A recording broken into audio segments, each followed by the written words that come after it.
ఎక్కువ మందికి పిల్లలు పుట్టకపోవడానికి గల కారణం కలియుగంలో ఏదో ఒక చోట ఎప్పుడో ఒకప్పుడు నాగదోషాలు మనం చేస్తాం. పాములను చంపకుండా ఉండడం కుదరదు. ఒక్కోసారి పాముల పుట్టలను ఆక్రమించుకొని ఇల్లు కడతారు. పొలాల్లో పాములు ఉండే చోట తవ్వేసి లేకపోతే దుక్కి దున్ని మనం పంటలు పండించుకోవడం వల్ల కూడా నాగదోషం మన శరీరాలకి, మన వంశాలకి, మన జాతకాలకి పట్టుకొని తద్వారా కొంతమందికి సంతానం కలగకుండా ఉంటుంది.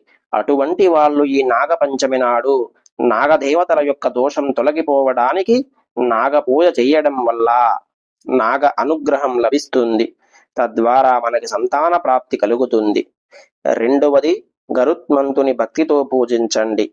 పక్షి వాహనం మీద విష్ణువు కూర్చుని ఉన్నటువంటి పటం లేదా గరుత్మంతుడి మీద కూర్చున్నటువంటి ఒక విగ్రహం కానీ పెట్టుకొని గరుత్మంతునితో కూడినటువంటి విష్ణువు యొక్క పటం ఉంటుంది.